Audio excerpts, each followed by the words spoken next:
Kung ako lang ang masusunod, ay papalitan ko na ang struktura ng SK. Ngunit ito ay constitutional issue at hindi kaya ng aking kagawaran. Pero ang recommendation ko talaga dyan, kung magkaroon tayo ng constitutional change, ay abolish na ang SK. Dahil nakikita natin na naging kulturo na rin mula bata na ang corruption ay ordinaryo na lamang. May possible kayang resolution or recommendation ng DILG? May mga pagbabago ba in terms of the processes sa paggastos ng pondo ng SK? Ano yung pwede nating may recommend? Ang mahirap kasi dito, yung pondo ng SK, dati dumadaan sa kapitan yan. Ngayon, may sariling pondo na ang SK. Sila na ang signatory. So, wala nang checks and balances. So, anong nangyari dito, dahil sarili na lang diskarte lahat, naaabuso nila yung kanilang kapangyarihan.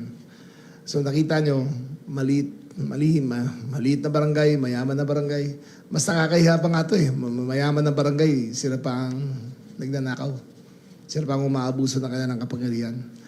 Kung ako lang ang masusunod, ay papalitan ko na ang struktura ng SK. Ngunit ito ay constitutional issue at hindi kaya ng aking kagawaran. Pero ang recommendation ko talaga dyan, kung magkaroon tayo ng constitutional change, ay abolish na ang SK. Dahil nakikita natin na naging kulturo na rin mula bata na ang corruption ay ordinaryo na lamang.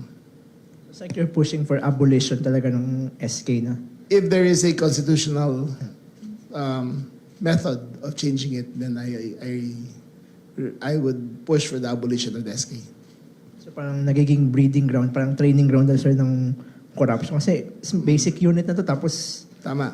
Tsaka bata pa, natututo na.